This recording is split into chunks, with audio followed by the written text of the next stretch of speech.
तो last time हम लोग क्या पढ़ रहे थे? रिस्पायरेशन। जल्दी से एक बार हम लोग रिवाइज कर ले रहे हैं। लास्ट टाइम हम लोग पढ़ रहे थे रिस्पायरेशन। क्या? रिस्पायरेशन है। ये रिस्पायरेशन क्या है? प्रोसेस है, तभी तो हम लोग लाइव प्रोसेस में पढ़ रहे हैं इसको। इसमें क्या होती है? एनर्जी प्रोड्यूस होती है। प्रोड्यूस एनर्जी फ्रॉम, कहाँ से एनर्जी प्रोड्यूस हो रही है? फ्रॉम ग्लूकोज से। ये पूरा प्रोसेस कहाँ पर हो रहा होता है? In the cell. कहाँ पर हो रहा है? ठीक है। तो अल्टीमेट यहाँ पर क्या था कि C6H12O6 से क्या बन रहा था ये? हाँ, सिंपल सा देखते हैं, अभी बात की बातें हैं। इससे हमें क्या मिल रहा था? एनर्जी। क्या मिल रहा था? यहाँ पर हो क्या रहा है? रिस्पायरेशन। ये प्रोसेस हो कहाँ पर रहा है? सेल में। कहाँ पर? सेल में। समझ आया? चलो, फिर हम लोगों ने रिस्पायरेशन को देखा था कि अर्थ पर क्या थे? डिफरेंट टाइप के ऑर्गेनिज्म थे और डिफरेंट टाइप से उनका रिस्पायरेशन करने का तरीका था। कुछ लोग किस में कर रहे थे? With the help of oxygen, air के प्रेजेंट में, ऑक्सीजन के प्रेजेंट में कर रहे थे। ऐसे लोगों को रिस्पायरेशन क्या कर रहे थे? Presence of. अगर हम लोग लास्ट टाइम वाला जो पढ़ा हुआ था उसी को देखते हैं कि वो लोग क्या कर रहे हैं। कुछ लोग बाग थे जो C6H12O6, इसको सबसे पहले कहाँ ब्रेक कर रहे थे? वो पायरुवेट में। किसमें? ये प्रोसेस कहाँ पर हो रहा था? Cytoplasm of the cell. Cell के साइटोप्लाज्म में ग्लूकोज जो था, कौन? ग्लूकोज। कितने कार्बन मॉलिक्यूल है ये? 6 कार्बन मॉलिक्यूल। ये किस में ब्रेक हो रहा था? कह रहा है कि 3 कार्बन मॉलिक्यूल, जिसका फार्मूला अगर इसका देखा जाए क्या है? C3H3O3। यही है। ये क्या था हमारा? C3H3O3 पायरुवेट, जो कि कितने कार्बन मॉलिक्यूल है? 3 कार्बन मॉलिक्यूल।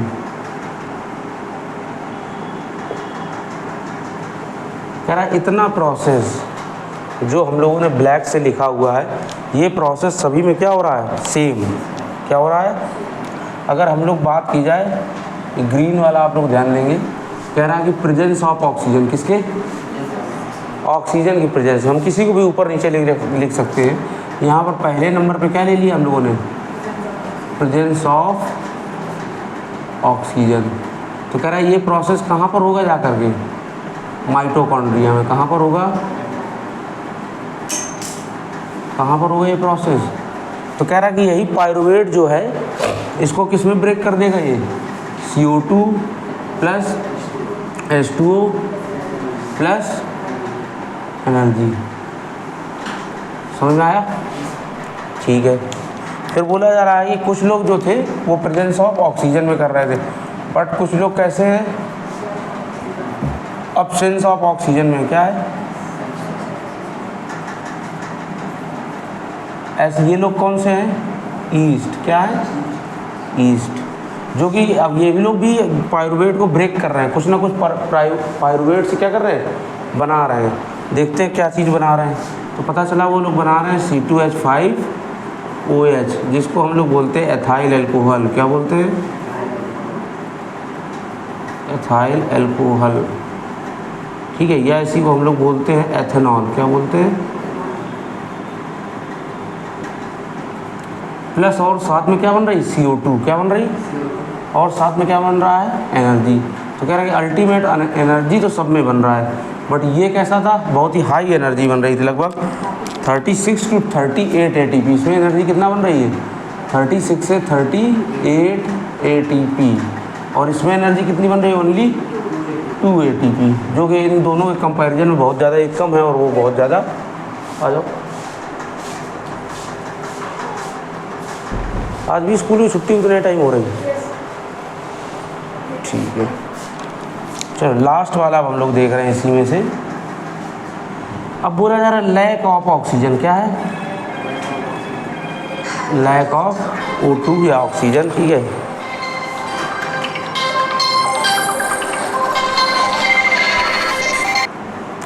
टाइम हम लोग क्या पढ़ रहे थे, रिस्पायरेशन। इसी में अगर हम लोगों ने देखा क्या हो जाए, लैक ऑफ ऑक्सीजन हो जाए, क्या हो जाए, लैक, बिल्कुल भी ना मिले। और ये ऐसा कहाँ पर होगा, मसल सेल में। कहाँ पर होगा, ठीक है। तो ये क्या बनाएगा, लैक्टिक एसिड क्या बनाएगा, और साथ में क्या बनाएगा, एनर्जी क्या बनाएगा। और इसमें कितनी एनर्जी बनती है, 2 ATP। कितनी बनती है, 2 ATP। समझ में आया ऐसा कुछ। ये लास्ट टाइम हम लोगों ने यही वाला चार्ट बना हुआ था, पढ़ा हुआ था। जो हम लोगों ने ब्लैक से इतना लिखा हुआ है, ये प्रोसेस क्या हो रहा होगा, चाहे वो एरोबिक हो या एनारोबिक, ये सारे लोगों में सेम होगा। एरोबिक में भी ये इतना प्रोसेस क्या होगा, सब में सेम। एरोबिक और एनारोबिक जो भी हो, इतना प्रोसेस दोनों लोगों में क्या होगा, सेम होगा। एरोबिक हो या वो एनारोबिक हो, इतना प्रोसेस सभी में क्या होगा, सेम। ग्लूकोज को सबसे पहले किस में तो ब्रेक डाउन किया जाएगा, ये सेल के किस जगह पर होगा, साइटोप्लाज्म में। फिर यही साइटोप्लाज्म से कहाँ चला जाए, माइटोकॉन्ड्रिया में। कहाँ चला जाए, तो माइटोकॉन्ड्रिया में क्या मिल जाता है, ऑक्सीजन। कह रहा है इसी पाइरुवेट को ये किस में ब्रेक कर देंगे, CO2, वाटर एंड एनर्जी में, ठीक है। कह रहा है यही फिर पाइरुवेट को कहाँ, किसकी बॉडी में अगर देखा जाए, ईस्ट की बॉडी में। किसकी बॉडी में, ईस्ट की बॉडी में। तो ये प्रोसेस कहाँ होगा, विदाउट ऑक्सीजन होगा, क्या होगा। तो ये पाइरुवेट ही है, किसमें इस बार चेंज हो जा रहा है, एथेनॉल में या एथाइल अल्कोहल में। और साथ में क्या बना रहा है, और क्या बना रहा है, एनर्जी, ठीक है। फिर कह रहा है कि पाइरुवेट ही है। और भी लोगों में देखा गया, कुछ और भी सेल्स में ऑब्जर्व किया गया, जैसे कि किसमें, मसल सेल में। किसमें, कह रहा है कि इसमें कभी कभी क्या हो जाता है, कमी पड़ जाती, लैक हो जाता है, क्या, लैक। अचानक से हम सडनली कोई ज़्यादा तेज़ वर्क करते हैं तो एकदम से रिक्वायरमेंट हमारी ज़्यादा हो जाती है, जिसको हमारी बॉडी फुलफिल नहीं कर पाती। एकदम अभी अचानक बैठे थे, अभी सभी सेल को हमारी बॉडी में क्या हो रही, सबको बराबर रेशियो में ऑक्सीजन मिल रही थी। एकदम सडनली हम दौड़ने लगे तो हर सेल को क्या करना पड़ेगा, ज़्यादा वर्क करेगा तो ज़्यादा उसको एनर्जी चाहिए। ज़्यादा एनर्जी कहाँ से मिलेगी उसको, रिस्पायरेशन करने से। उतना और रिस्पायरेशन में ऑक्सीजन उतनी जल्दी हमको मिल नहीं पा रही। समझ आया ऐसा कुछ। ये फिर किस में बदल देगा, लैक्टिक एसिड में, और साथ में एनर्जी। अब बताओ इन लोगों में, इसमें अब्सेंस ऑफ है, इसमें लैक ऑफ, मतलब दोनों में ऑक्सीजन का रोल नहीं है। तो ये दोनों किस में काउंट किए जाएंगे, एनारोबिक में। किसमें, इसमें ऑक्सीजन यूज़ हो रही तो इसको किस में काउंट करेंगे, एरोबिक में। किसमें, समझ में आया ऐसा कुछ, ठीक है। हम लोगों ने लास्ट टाइम इसको पढ़ लिया था, इसको नोट आउट करने की जरूरत नहीं है। अब एक और चीज़ ध्यान दो इस पूरे प्रोसेस को, क्योंकि ये सारा प्रोसेस कहाँ पर हो रहा था, सेल्स में। कहाँ पर हो रहा था, तो इसको हम लोग सेलुलर रिस्पायरेशन भी बोलते हैं। क्या बोलते हैं, सेलुलर रिस्पायरेशन। ये जो भी प्रोसेस एनर्जी प्रोवाइड करने का है, ठीक है, और वो कहाँ पर हो रहा हो, सेल में, तो उसको हम लोग क्या बोलते हैं, सेलुलर रिस्पायरेशन। ये पूरा क्या हमारा सेलुलर रिस्पायरेशन। इसको इरेज करें,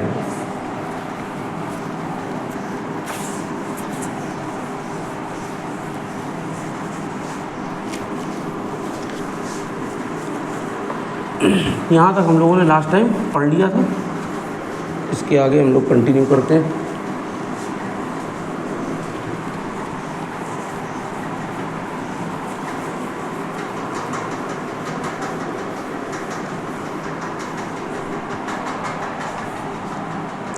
इसके आगे हम लोग ध्यान दे रहे हैं कि जैसे हम लोगों को पढ़ना है एरोबिक रिस्पायरेशन पढ़ना है। क्या पढ़ना है, पहले तो एक बार हम लोग ध्यान दे लें कि रिस्पायरेशन जो है वो 2 टाइप का है, ठीक है ना।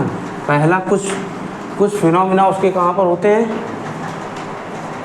पहले तो ये समझो कि रिस्पायरेशन में क्या हो रही है, यूज़ ऑक्सीजन क्या हो रही है। एरोबिक रिस्पायरेशन की बात करें, किसकी, अगर हम लोग एरोबिक रिस्पायरेशन की बात की जा रही है तो उसको क्या चाहिए होगा, ऑक्सीजन। क्या चाहिए होगा, अब ऑक्सीजन की रिक्वायरमेंट को वो कैसे फुलफिल करेगा, तो पहले तो ऑक्सीजन का चाहिए एक पाथवे। क्या चाहिए, पाथवे ऑफ ऑक्सीजन।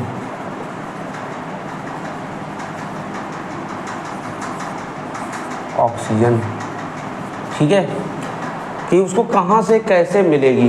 तो ये सारी चीज़ें हम लोग पढ़ते हैं किसमें, रेस्पायरेटरी सिस्टम के ब्रीदिंग में, किसमें?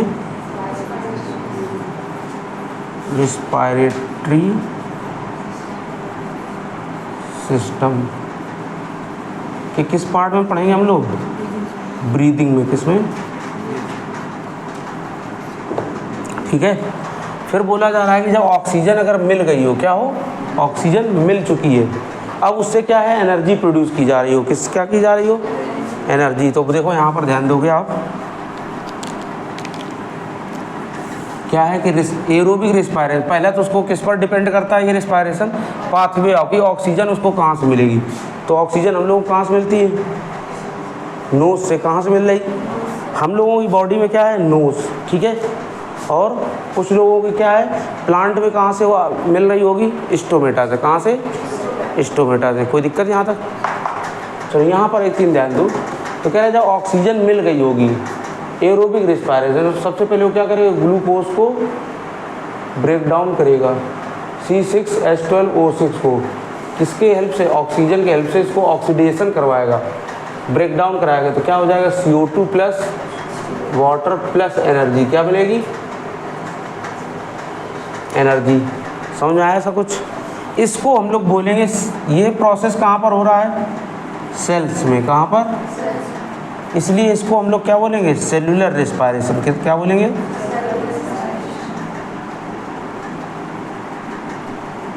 क्या बोलेंगे इसको हम लोग? और ये क्या है हमारा? ब्रीदिंग। तो अल्टीमेट क्या है इसमें? कहीं एनर्जी की बात की गई इसमें तो नोज से ऑक्सीजन अंदर जाएगी और हर सेल तक पहुंचेगी। तब तक कोई, जब तक हर सेल तक पहुंच रही तब तक कोई एनर्जी नहीं। जब सेल्स में पहुंच जाएगी वो ग्लूकोज को ब्रेक डाउन करेगी, तभी क्या मिलेगा? एनर्जी। तब क्या होगा जा करके? Cellular respiration. तो बहुत बताओ, हमारी बॉडी में ब्रीदिंग और सेलुलर रेस्पायरेशन दोनों होता है। ब्रीदिंग करते हैं हम लोग, देन जाकर हम लोग क्या करते हैं? Cellular respiration. तो ब्रीदिंग और सेलुलर रेस्पायरेशन दोनों किसके पार्ट हैं? एरोबिक रेस्पायरेशन के। अब यहीं पर एक चीज़ ध्यान देना, इसको थोड़ा सा नोट कर लो ऐसे ही, यहाँ तक कोई दिक्कत? इसके बाद हम लोग अब देखो यहीं पर ध्यान देंगे एरोबिक रेस्पायरेशन में कि कैसे ATP कैसे बनता है। क्या?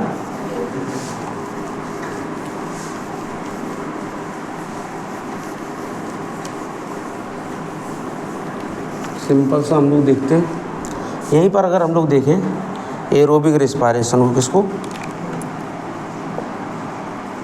या एरोबिक हो या एनारोबिक, किसी भी प्रोसेस में, ठीक है। रेस्पायरेशन में अगर ध्यान दें,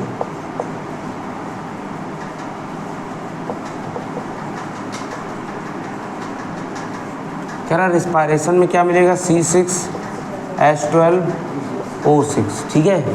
इससे क्या होगा? इसका ऑक्सीडेशन होगा, ब्रेकडाउन होगा, ठीक है। अगर ये ऑक्सीजन के प्रेजेंस में होगा तो क्या बनाएगा? CO2 plus water. अगर ये ऑक्सीजन की प्रेजेंस में होगा तो क्या बोला जाएगा? CO2। अगर ऑक्सीजन के अब्सेंस में है तो एथेनॉल प्लस CO2 बनाएगा, ठीक है। या लैक में है तो क्या बनाएगा? Lactic acid. क्या बनाएगा? 3 ही टाइप के भी तो पढ़े थे हम लोगों ने, तो इसमें हम लोग अभी ऐसा कोई स्पेसिफिक नहीं कर रहे हैं, बट तीनों में एनर्जी बन रही थी, ठीक है। कह रहा है कि यहाँ पर क्या हुआ? रेस्पायरेशन हुआ। क्या हुआ? रेस्पायरेशन। क्या हुआ? ग्लूकोज का क्या हुआ? ब्रेकडाउन, और एनर्जी प्रोड्यूस हुई। क्या हुई? Energy produce. कह रहा है ये जो एनर्जी प्रोड्यूस हुई है, ठीक है, यहीं पर ध्यान देते रहना, यहीं पर बने रहना बस थोड़ी देर। एक तरफ हमारी बॉडी में क्या हो रहा था? कह रहा है कि हमारी बॉडी में एक कुछ मॉलिक्यूल होते हैं, कौन से? ADP। क्या होते हैं? जिसका नेम क्या होता है? Adenosine diphosphate. क्या होता है? डाइफॉस्फेट। ये हमारी बॉडी में बोलना पहले से है। क्या? पहले से है, ठीक है। और हम लोग कह रहा है कि खाते कुछ जो फूड खाते हैं उनसे मिनरल्स के फॉर्म में एक हमको क्या मिल जाता है? एक फास्फेट और मिल जाता है, जिसको हम लोग इसको क्या बोलेंगे? Inorganic phosphate. क्या बोलेंगे? Inorganic phosphate. एज ये मिनरल्स खाना खाने से या पानी पीने से कैसे भी करके हमारी बॉडी में ये बाहर से मिलते, ये हमारी बॉडी में क्या था? पहले से था, बट ये लोग दोनों लोग क्या थे, अलग अलग थे। क्या थे? जैसे ही क्या हुआ, ये जो रिस्पायरेशन प्रोसेस से एनर्जी प्रोड्यूस हुई थी, क्या हुई थी?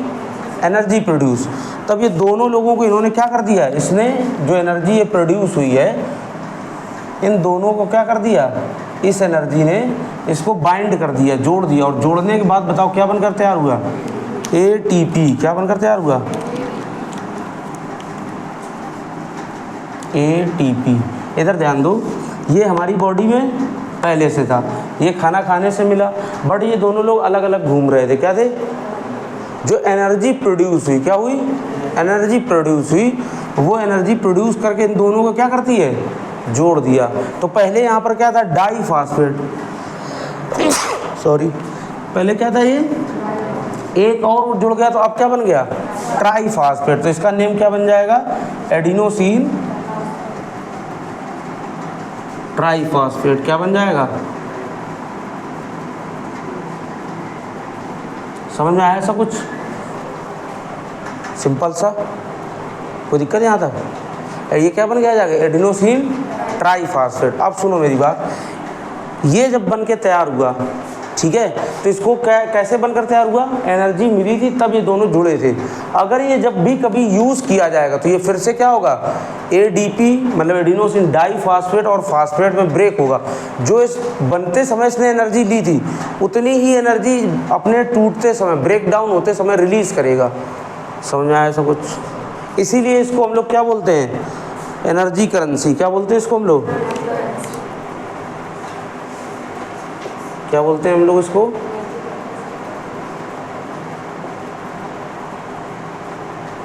क्या बोलते हैं इसको हम लोग? Energy currency. फॉर एग्जांपल यहाँ पर दूसरा नीचे से लाइन समझते हैं। जैसे ये समझो मेरी बात, सिंपल सी बात को हम लोग समझते हैं। जैसे हमारे पास बहुत सारे 100, 500, 1000 के नोट हों, अब तो है नहीं 1000 का, 500 के नोट हो, ठीक है, अलग अलग थे सारे नोट। हम उस सारे नोट से को मिलाकर कुछ ऐसा बड़ा सा अमाउंट बनाया और उससे मार्केट से जाके क्या गोल्ड परचेज़ किया। क्या? गोल्ड। तो सारे नोट दे करके एक कुछ गोल्ड मिल गया, वो तो जुड़ा हुआ मिल गया ना। फिर हमने गोल्ड लेकर रख दिया। जिस दिन बाई चांस हमको फिर से इमरजेंसी पड़ी कि हमको पैसे की ज़रूरत है, तो वो गोल्ड ले जाके मार्केट में फिर से क्या करेंगे? जाके पर सेल कर देंगे, बेच देंगे जाके। तो फिर उस गोल्ड से हमको फिर से क्या मिल जाएगा? पैसे। तो ये था कुछ पैसे हमारे पास, जिनको हमने क्या किया? एक साथ जोड़ जाड़ करके क्या खरीद लिया? गोल्ड। फिर जब हमें फिर से ज़रूरत पड़ी जा करके, तो क्या करेंगे? जाकर हम गोल्ड को ये सेल करेंगे। आओ देखते हैं कैसे। ये क्या है? एटीपी। कह रहा है जिस दिन हमको रिक्वायरमेंट हुई, ज़रूरत हुई, तो एटीपी फिर से ब्रेक डाउन होगा एडीपी में प्लस पी। ये पी किसके लिए है? Inorganic phosphate. ये दोनों क्या हो गए? अलग अलग। और साथ में जब ये अलग अलग हुए तो बोला जा रहा है कि एनर्जी फिर से प्रोड्यूस हुई। कितना? क्या प्रोड्यूस हुआ? एनर्जी प्रोड्यूस हुई। अब वो बोल रहे हैं कि उसका अमाउंट एक एटीपी को ब्रेक डाउन करने के लिए, एक एटीपी को ब्रेक डाउन करने के लिए कितनी एनर्जी मिलती है, प्रोड्यूस होती है? तो बताया जा रहा 30.5 किलो जूल पर मोल। पर मोल कह रहे, पर मोल का मतलब है एक मॉलिक्यूल एटीपी को खर्च करने पर, ब्रेक डाउन करने पर हमको 30 किलो जूल मिलता है। समझ आया सब कुछ? पहली बात तो बताओ कि रिस्पायरेशन, बताओ ये ग्लूकोज का जो ब्रेक डाउन हुआ, क्या ये केवल हमारी बॉडी में होगा? हमारी बॉडी में भी होगा, ईस्ट की भी बॉडी में होगा और मसल्स की सेल में भी होगा, हमारी बॉडी की मसल सेल में। तो इसका मतलब ये प्रोसेस सभी में होगा। और इन अल्टीमेट इस प्रोसेस से क्या बन रहा होगा? सब में। कह रहा है ये एनर्जी जो है वो हमारी बॉडी में एडीपी जो था और फास्फेट जो था, कह रहा है एटीपी और एडीपी और फास्फेट, इन दोनों को क्या कर देता है? ऐड कर देता है। ऐड करके क्या बन गया? देखो यहाँ पे क्या है? Diphosphate. मतलब फास्फेट का मॉलिक्यूल एटम कितना है? 2। तो यहाँ से एक और ऐड हो गया। अब क्या बन गया? एटीपी। क्या बन गया? कोई दिक्कत यहाँ तक? कह रहा है ये बना करके रख लिया एडिनोसिन ट्राईफॉस्फेट, इसी को हम लोग क्या बोलेंगे, एनर्जी करेंसी। इमरजेंसी में हम लोग फिर से क्या करते हैं, अपने एटीपी बना जितना रिस्पायरेशन बॉडी करती रहती है उससे क्या बना कर रखते हैं हम लोग, एटीपी बना कर रख देते हैं। जिस टाइम हमको दौड़ना है, जिस टाइम वर्क करना है, जिस टाइम पढ़ाई करनी है, जिस टाइम खेलना कूदना है, जो भी वर्क करना, उस टाइम पर एटीपी का हम दोबारा से ब्रेक डाउन कराते हैं। क्या करवाते हैं, तो एटीपी ब्रेक डाउन होती है एडीपी और फास्फेट, और साथ में क्या मिलता है, एनर्जी प्रोड्यूस। कितनी एनर्जी होगी, 30.5 किलो जूल। समझ आया, नोट कर लो इसको इतना। चलो इसी के आगे नेक्स्ट हम लोग एरोबिक रेस्पायरेशन पढ़ने चल रहे हैं। और एरोबिक रेस्पायरेशन कहाँ कहाँ पर होगा, प्लांट में और एनिमल।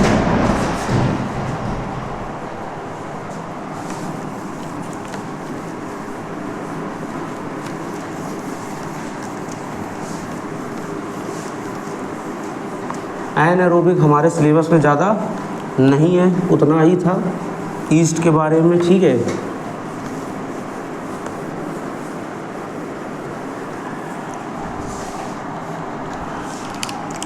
अब यहाँ पे क्या है, हम लोग पढ़ने चल रहे हैं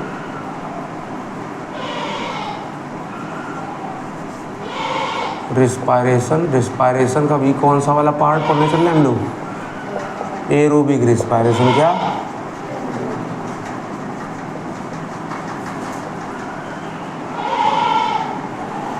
कह रहा है कि जहाँ कहीं भी क्या होगा, एरोबिक रिस्पायरेशन होगा। क्या होगा, एरोबिक रिस्पायरेशन। इस एरोबिक रिस्पायरेशन में कह रहा है कि ग्लूकोज, एक तो एरोबिक बोला है कि इसका मतलब क्या होगा, प्रेजेंस ऑफ ऑक्सीजन की प्रेजेंस में ही होगा। तो कह रहा है कि C6H12O6 इसको कौन करेगा, ऑक्सीजन ब्रेक डाउन करेगा। क्या करेगा, ऑक्सीडेशन। क्या करेगा, ऑक्सीडेशन। तो ये किस में ब्रेक हो जाएगा, CO2 प्लस वाटर प्लस ये सब जगह इतना प्रोसेस होगा एरोबिक रिस्पायरेशन में। क्या होगा, पहला स्टेप, ये तो हमने डायरेक्ट एकदम फास्ट लिख दिया। पहला स्टेप क्या होगा, ग्लूकोज का पायरुवेट में चेंज होना। ये कहाँ पर होगा, सेल के साइटोप्लाज्म, सेल के।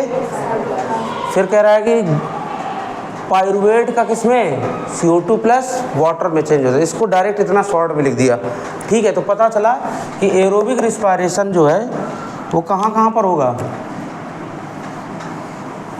प्लांट में होगा, और दूसरा एनिमल की बॉडी में होगा। कहाँ पर होगा, एनिमल की बॉडी।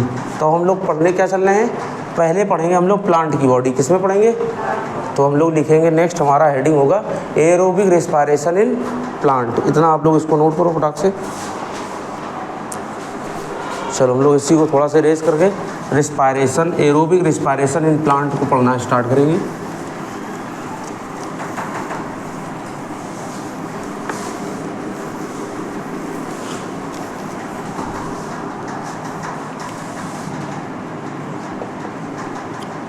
एरोबिक रिस्पायरेशन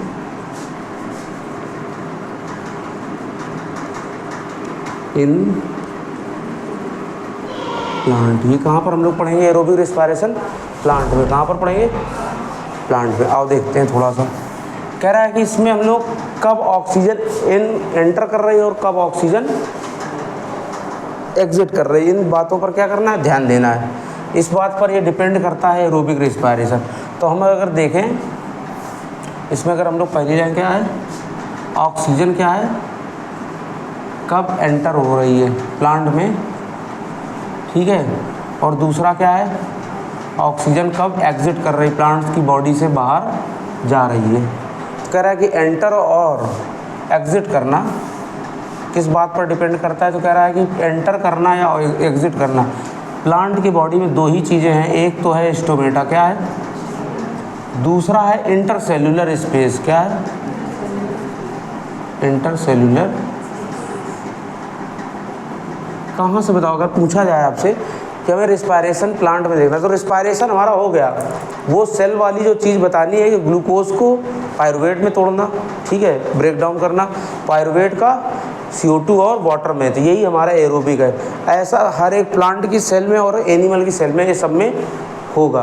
बट एक सिंपल सी बात समझनी है कि क्या क्या कैसे ऑक्सीजन इनको इस रिस्पायरेशन के लिए ऑक्सीजन का कैसे मिल रही होगी, मिलेगी कि इसका मतलब वो एंटर करेगी, एग्जिट कैसे करेगी। तो ये सब बातें वो कह रहा है कि कहाँ पर होगा, स्टोमेटा। कह रहा है कि स्टोमेटा ही है जो यहाँ से क्या होगा, एक्सचेंज ऑफ गैसेस। क्या होगा, एक्सचेंज ऑफ गैसेस। समझ आया कुछ? आओ देखते हैं, थोड़ा सा सिंपल सा हम लोग ध्यान देते हैं। ये हम लोगों ने ये क्या बना रहे हैं, प्लांट। ये बन गया इसका ग्राउंड लेवल, ये नीचे एक लीप बनाकर हम लोग समझते हैं थोड़ा सा। ये बनाई लीप, ठीक है ना, कोई दिक्कत यहाँ तक? कह रहा है इस लीप के ही अंदर क्या होते हैं, क्या होंगे जाके, स्टोमेटा। क्या होंगे, इस स्टोमेटा में ही हम लोग एरो पर ध्यान देंगे। एरो अंदर की ओर बनाया है, ठीक है ना। तो कह रहा है कौन सी गैस अंदर एंटर करेगी, ठीक है। रेड कलर से हमने एंटर करते हुए दिखा रहे हैं, ब्लू कलर से हम लोग बाहर एग्जिट करते हुए। एरो देखो कहाँ, बाहर के लिए बना है। तो कह रहा है बाहर कौन सी गैस रिलीज होगी, O2। ऐसा प्रोसेस कब हो रहा होगा, ये कहाँ पर अभी तक पढ़ा था, फोटोसिंथेसिस पढ़ा था, उसमें CO2 गैस यूज़ होती थी। CO2 और वाटर का यूज़ करके क्या बनाते थे, ग्लूकोज। तो एक प्रकार से देखा उसमें CO2 वाटर का यूज़ करके ग्लूकोज बना रहे थे, और हम लोग क्या कर रहे हैं, ग्लूकोज का ऑक्सीजन से यूज़ करके CO2 और वाटर फिर से बना दे रहे हैं। समझ आया? तो ये जस्ट अपोजिट भी हम इसको बोल सकते हैं। अब यहाँ पर ध्यान दो, इन्हीं के बगल में, अगर हम लोगों ने लास्ट टाइम ऐसा कुछ पढ़ा था, इनके बगल में, अगल बगल में क्या होती हैं, कुछ सेल्स होती हैं जिनका नेम क्या होता है, सब्सिडरी सेल। क्या बोलते हैं इनको हम लोग,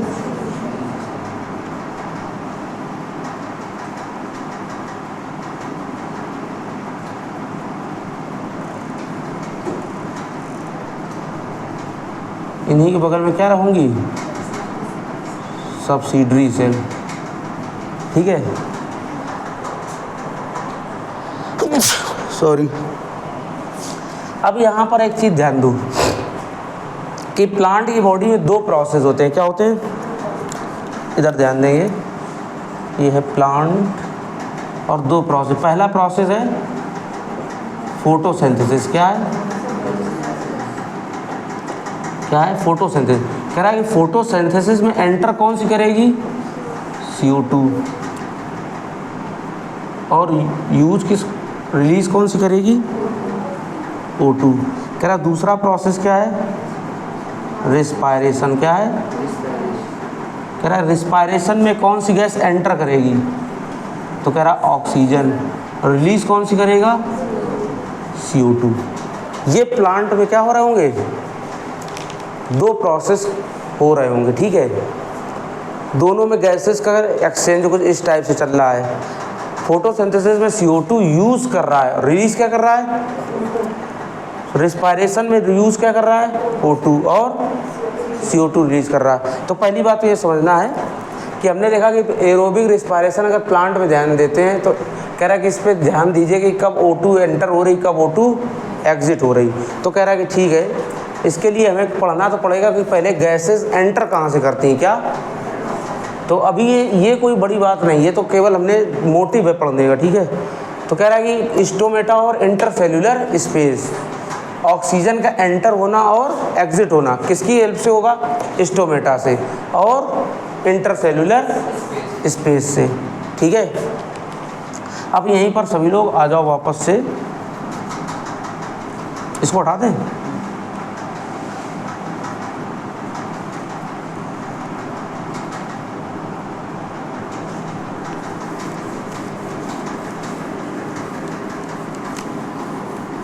इसको बस ऐसा इतना आप लोग लिखो जरा, फिर हम बढ़िया से एक फिगर बनाकर देखते हैं।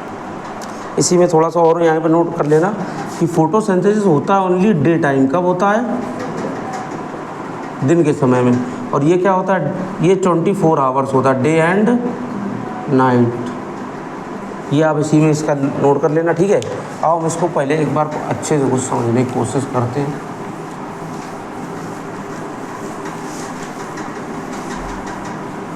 नोट कर लिया। रेस्पायरेशन में लिखेंगे डे और नाइट, फोटोसिंथेसिस में क्या लिखेंगे, ओनली डे।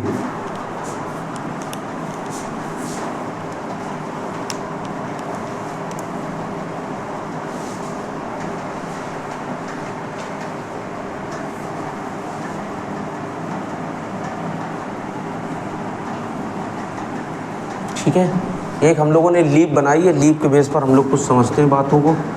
ठीक है, यहाँ पर एक बड़ा सा हम लोगों ने क्या बनाया, ग्रीन कलर का ही बना ले रहे हैं स्टोमेटा।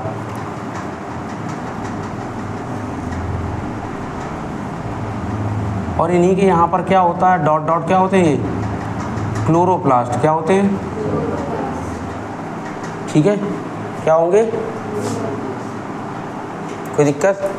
इन्हीं के आसपास कुछ और भी सेल्स होंगी, क्या होंगी, दूसरे कलर से हम बना दे रहे हैं। ये प्लांट की कोई सेल है, क्या है,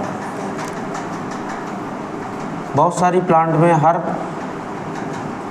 सेल बनी हुई है।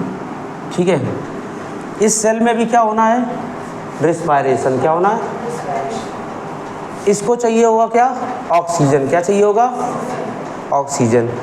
इसके पास कोई स्पेशल ओपनिंग नहीं है कि डायरेक्ट ये कहाँ पर आ जाए, प्लांट बॉडी या एनवायरनमेंट के कांटेक्ट में आ जाए। इसको ऑक्सीजन कहाँ से मिलेगी, तो कह रहे हैं कि इसको ऑक्सीजन, पहली बात तो ये है, ये जो है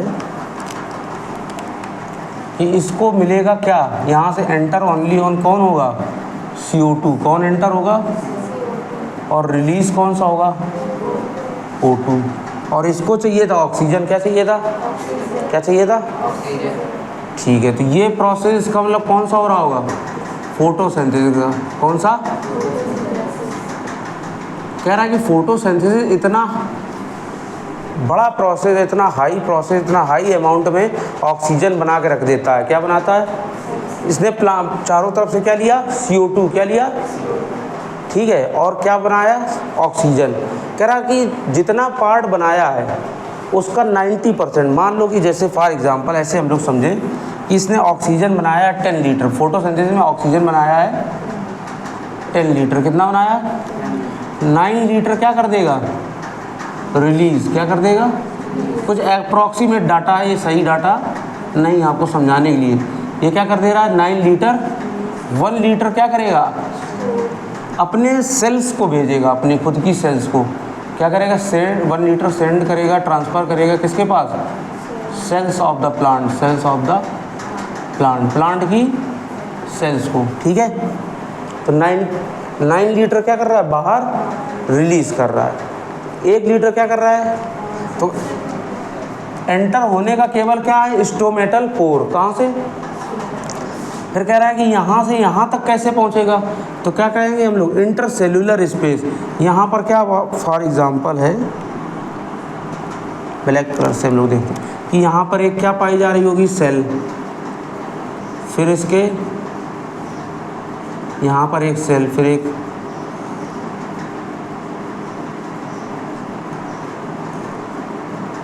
और यहाँ मिल गए तो क्या बन गए, ये सब्सिडरी सेल बन गए। ऐसा ध्यान दो। अब बोला जा रहा है ये सारी सेल है, सभी सेल को क्या चाहिए, ऑक्सीजन, बट हमने थोड़ा दूर बनाया हुआ है इसके पास तक। ठीक है, तो कह रहा है कि जो ये जो बीच बीच में काली काली लाइनें हैं, ये कहीं कहीं पर क्या होता है, बहुत ही ज़्यादा थिक, मोटी होती हैं, क्या होती हैं, तो इन्हीं को बोलते हैं, 2 सेल हैं, एक ये सेल, एक ये सेल, इनके बीच में जो लाइन दी गई है वो थोड़ी क्या होती है, दूर दूर, क्या होती है, उसी को हम लोग बोलते हैं इंटरसेल्यूलर स्पेस। इंटर मीन्स अलग अलग, सेल्यूलर मतलब सेल, स्पेस मतलब जगह, 2 अलग अलग सेल के बीच की क्या होगी, जगह को ही क्या बोलेंगे, इंटरसेल्यूलर। तो बोला जा रहा है कि यहाँ से क्या बनकर तैयार, CO2 इसने लिया था, इनके ग्रीन डॉट है, यही क्या है, क्लोरोप्लास्ट, क्या है, ये ग्रीन डॉट जो है वो क्या है, क्लोरोप्लास्ट। इन्हीं क्लोरोप्लास्ट में ही क्या होगा, फोटोसिंथेसिस। आपसे ये भी पूछा जा सकता है कि फोटोसिंथेसिस कहाँ पर होता है, तो क्या होता होगा, क्लोरोप्लास्ट में। कहाँ पर होता है, स्टोमेटा के क्लोरोप्लास्ट में। समझ में आया, कह रहा है कि यहीं पर क्या हो रहा है कि ये लोग ऑक्सीजन प्रोड्यूस कर रहे होंगे फोटोसिंथेसिस से। तो 1 लीटर ऑक्सीजन या अपनी कुछ अमाउंट ऑक्सीजन का वो क्या करेंगे, अगर हम लोग यहाँ से देखें, इन क्लोरोप्लास्ट से क्या बनेगी, ऑक्सीजन क्या बनेगी, बाकी सारी तो ये यहाँ से रिलीज़ कर देंगे बाहर। कुछ ऑक्सीजन यहाँ से क्या होगी, इंटरसेल्यूलर स्पेस के बेस पे कहाँ तक पहुँचेगी, यहाँ तक दिखाई दे रहा नीला नीला, इंटरसेल्यूलर स्पेस से क्या हो रही है। तो बताओ प्लांट में पूछा जाए कि ऑक्सीजन का एंटर होना या ऑक्सीजन का एग्जिट होना किसके किसके बेस पर होगा, स्टोमेटा एंड इंटरसेल्यूलर। स्टोमेटा से तो एंटर और एग्जिट हो रही, सेल तक पहुंचने के लिए क्या है, इंटरसेल्यूलर। इंटरसेल्यूलर स्पेस से और कोई गैस को भी बताया आपने, केवल कौन कौन सी गैस जा रही है, एक ही गैस जा रही, कौन सी, O2। और फिर ये क्या करेगा, अपने इसने क्या किया, फोटोसिंथेसिस, अब सेल ने क्या किया, रिस्पायरेशन। सेल ने क्या किया होगा, रिस्पायरेशन। कह रहा सेल ने अगर रिस्पायरेशन कर लिया तो सेल के पास क्या बन पहले से था, ग्लूकोज। कह रहा है ग्लूकोज भी कैसे, कह रहा है वो फोटोसिंथेसिस से आया होगा। ऑक्सीजन मिल गई यहाँ से, ये क्या बना देगा इस बार, CO2 प्लस वाटर, और समझ आया, ये भी आवाज़ इसमें रिकॉर्ड होगी, यहाँ पर ध्यान दो। कह रहा अब जो CO2 बन के होगी, कह रहा वो फिर से इंटरसेल्यूलर स्पेस के थ्रू क्या हो जाएगी, वापस से कहाँ पहुँच जाएगा, गार्ड सेल में, गार्ड सेल से स्टोमेटल पोर, और स्टोमेटल पोर के थ्रू फिर से ये यूज़ होने लगेगा किसमें, देखो प्लांट क्या यूज़ कर रहा है, CO2 क्या यूज़ कर रहा है। तो कह रहा है जो सेल, इसकी सेल, प्लांट की सेल बना रही है CO2 रिस्पायरेशन करके, वो फिर से किसमें यूज़ होने लगेगा, फोटोसिंथेसिस। तो बताओ क्या फोटोसिंथेसिस डे टाइम में, अब वापस से आते हैं हम लोग कुछ कंक्लूजन निकालते हैं। अब यहाँ पर देख रहे हैं इन डे टाइम में क्या क्या हो रहा है, ध्यान देना 2 मिनट के लिए। डे टाइम में बोला जा रहा है रिस्पायरेशन तो 24 घंटे होगा, 24 आवर्स। रिस्पायरेशन में यूज़ कौन सी गैस होगी, O2। कौन सी यूज़ होगी, रिलीज़ कौन सा होगा, कह रहा है ये जितना भी CO2 रिलीज़ करेगा वो कहाँ यूज़ हो जाएगा, कह रहा है प्लांट में, एक तो डे टाइम प्लांट में, कह रहा है रिस्पायरेशन होगा, दूसरा क्या होगा, फोटोसिंथेसिस। क्या होगा, अब यहीं पर ध्यान दो, रिस्पायरेशन हुआ, ठीक है, रिस्पायरेशन के बाद क्या हुआ, फोटोसिंथेसिस। किसको नींद आ रही, पता नहीं क्या पढ़ाए जा रहे हो, उतनी देर से एक ही बात को 4 बार रिपीट करे पड़े हो, हैं कुछ नहीं पढ़ रहा है इतना। देखो मोटी मोटी बात ध्यान देनी है। अब हम लोग एरोबिक रिस्पायरेशन किस में पढ़ रहे हैं, प्लांट में। किस में पढ़ रहे हैं, सिंपल सी बात है कि अब ये पूछा जा रहा है कि प्लांट में हर एक सेल तक क्या, हर एक सेल तक रिस्पायरेशन करवाना, क्या करवाना है। तो कह रहा है हर एक सेल तक आप ऑक्सीजन पहुंचाइए। क्या, जैसे हम लोगों की बॉडी में क्या पैरों की सेल को ऑक्सीजन बाहर से मिलेगी, नहीं, हमको उसको कहाँ मिलेगी, नोज से एंटर करेगी, फिर हमारे लैरिंग्स, फेरिंग्स, ट्रैकिया, लंग्स में जाएगी, लंग्स के थ्रू ब्लड में मिलेगी, तब जाके पैरों तक पहुँचेगी। कह रहा सेम टाइप से इनमें कैसे हर एक सेल तक पहुँचेगी। तो कह रहा कि स्टोमेटा ही है मेन हमारा, जैसे हमारे में क्या है नोज़, और हमारा कोई बॉडी पार्ट ऑक्सीजन को एब्जॉर्ब नहीं करता है, वैसे इनमें क्या है, स्टोमेटा से एंटर करके कहाँ तक पहुँचेगा, सेल में। कह रहा स्टोमेटा केवल एक्सचेंज करा देगा, एक लेगा दूसरा रिलीज़ कर देगा। तो कह रहा सेल तक कैसे पहुँचेगा, तो इंटरसेल्यूलर। इतनी बात समझ आई, ठीक है। अब वो कह रहा है कि रिस्पायरेशन प्लांट में, अगर हम डे टाइम में बात करें, किसमें, कह रहा है प्लांट के डे टाइम में बात करें, तो कह रहा है कि रिस्पायरेशन तो 24 घंटे होगा, चाहे वो डे हो या नाइट, डे हो या, कह रहा है कि वो उसको चाहिए क्या, ऑक्सीजन। तो हमने लोगों ने देख लिया कि ऑक्सीजन हम लोगों ने फोटोसिंथेसिस से पहुंचाया कैसे भी करके, एक बार कैसे प्रोसेस चालू हुआ। फिर कह रहा है कि ये क्या रिलीज़ करेगा। अब हम जानते हैं कि फोटोसिंथेसिस में क्या यूज़ होगा और इसमें क्या रिलीज़ होगा, फोटोसिंथेसिस में क्या रीयूज़ होगा और क्या रिलीज़ होगा। कह रहा है इसको जो ये CO2 चाहिए, इसको वो CO2 कहाँ, कह रहा है जो रिस्पायरेशन से बनी थी उसी CO2 का ये क्या कर लेंगे, यूज़ कर लेंगे कहाँ पर, फोटोसिंथेसिस का। तो अगर आपसे पूछा जाए कि फोटोसिंथेसिस में यूज़ होने वाली कार्बन डाइऑक्साइड गैस वो कहाँ से मिली थी उनको, रिस्पायरेशन से, या बोला जाए कि रिस्पायरेशन से बनने वाली कार्बन डाइऑक्साइड गैस वो यूज़ कहाँ पर हो जाती है, फोटोसिंथेसिस।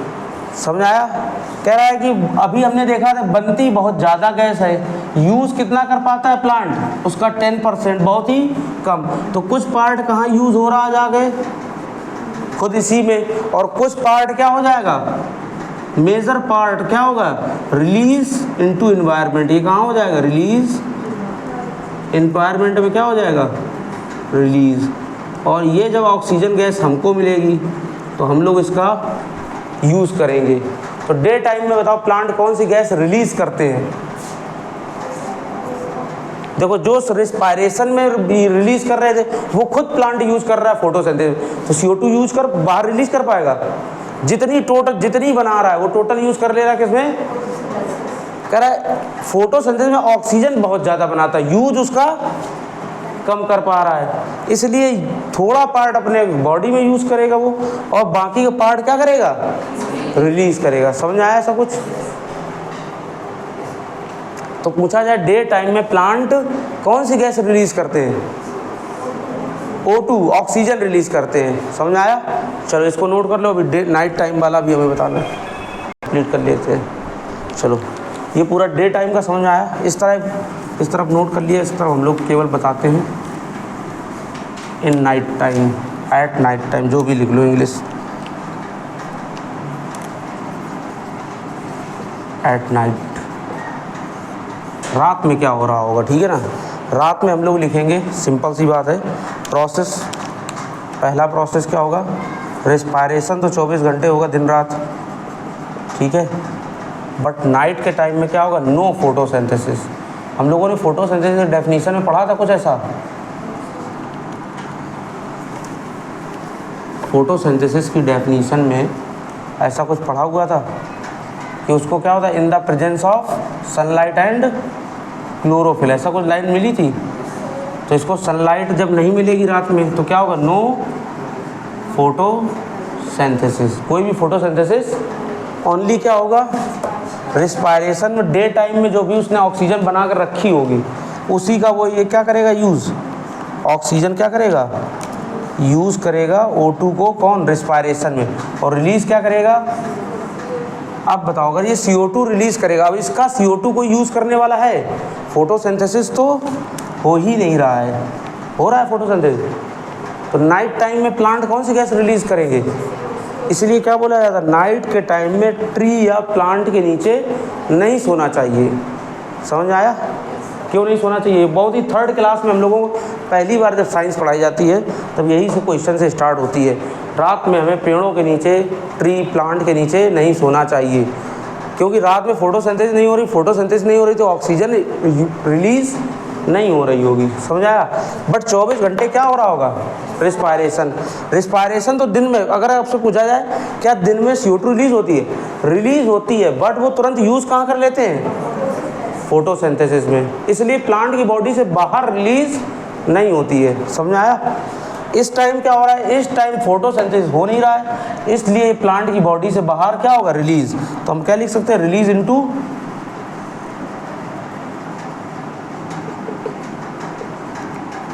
एनवायरनमेंट। इस टाइम क्या हो रहा है,